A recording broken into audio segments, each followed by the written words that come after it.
പ്രിയപ്പെട്ട പ്രേക്ഷകരെ ത്രസിപ്പിക്കുന്ന മറ്റൊരു വാർത്ത കൂടി പറയാം. ED-യുടെ നോട്ടീസ് വരുന്നുണ്ട് കേട്ടോ. ആർക്കാണെന്നല്ലേ ED-യുടെ നോട്ടീസ് വരുന്നത്?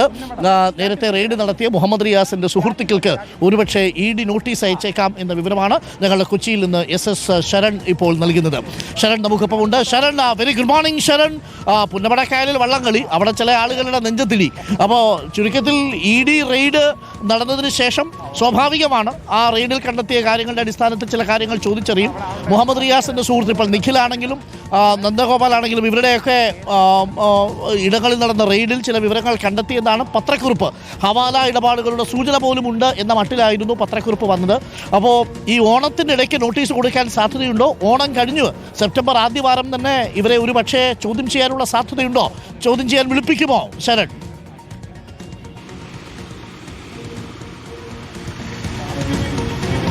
അരുൺകുമാർ, അത്തരത്തിലൊരു സാധ്യത തന്നെയാണ് നമുക്ക് മനസ്സിലാക്കാൻ കഴിഞ്ഞിരിക്കുന്നത്. എന്തായാലും ഈ കേസുമായി ബന്ധപ്പെട്ട പ്രധാനപ്പെട്ട നടപടികളിലേക്ക് എൻഫോഴ്സ്മെന്റ് ഡയറക്ടറേറ്റ് കടക്കുന്നു എന്നുള്ളതാണ്. കഴിഞ്ഞ ദിവസം വിശദമായ റെയ്ഡ് അവരുടെ ഭാഗത്തുനിന്ന് ഉണ്ടായിരുന്നതാണ്. കോഴിക്കോട് 8 ഇടങ്ങളിൽ റെയ്ഡുകൾ നടത്തി രേഖകൾ പിടിച്ചെടുത്തിരുന്നു. അത് പരിശോധിച്ച് വരികയാണ്. ഇതിനിടയിലാണ് ഇപ്പോൾ ചോദ്യം ചെയ്യൽ നടപടികളിലേക്ക് കടക്കുന്നത്. അടുത്ത ആഴ്ച ഒരുപക്ഷെ കൂടുതൽ പേർക്ക് സമൻസ് അയക്കുമെന്നുള്ള സൂചനയാണ് നമുക്കിപ്പോൾ ലഭിച്ചിരിക്കുന്നത്. അതായത് വീണ ടി, മുഹമ്മദ് റിയാസിന്റെ സുഹൃത്തുക്കളായ P നിഖിൽ, നന്ദുലാൽ അടക്കമുള്ളവർക്ക് സമൻസ് അയക്കാനാണ് തീരുമാനിച്ചിരിക്കുന്നത്. അത് അടുത്ത ആഴ്ച ഉണ്ടായേക്കുമെന്നുള്ള സൂചനയാണ് നമുക്കിപ്പോൾ ലഭിക്കുന്നത്. എന്തായാലും വീണ ടിയെ കേന്ദ്രീകരിച്ച് വലിയ അന്വേഷണമാണ് നടക്കുന്നത്. നേരത്തെ അവരുടെ ഡയറിയിൽ നിന്നും ലഭിച്ച സാമ്പത്തിക ഇടപാടുകളുടെ വിവരങ്ങൾ, പ്രത്യേകിച്ച് വിദേശത്തേക്ക് ദുബായിലേക്ക് 85 ലക്ഷം കൈമാറിയെന്നുള്ള വിവരമുണ്ട്. അത് തന്നെ ആർക്ക് വേണ്ടിയാണ് കൈമാറി, എന്തിനു വേണ്ടിയാണ് കൈമാറിയെന്നുള്ള കാര്യത്തിൽ ഇഡിക്ക് വ്യക്തത വരുത്തേണ്ടതുണ്ട്.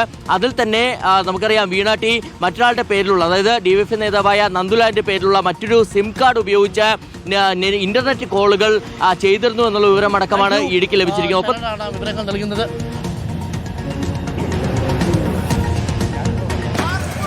തുടരാം ശരൺ. ചെറിയൊരു ശബ്ദ തടസ്സം ഉണ്ടായതുകൊണ്ടാണ്. തുടരാം.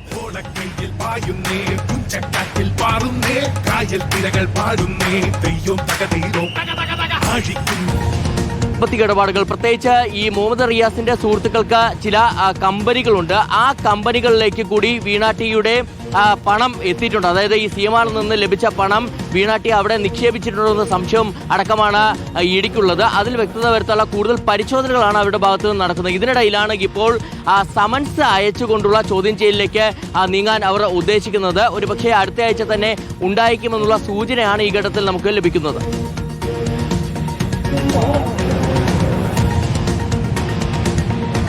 Okay, thank you Sharan, thank U.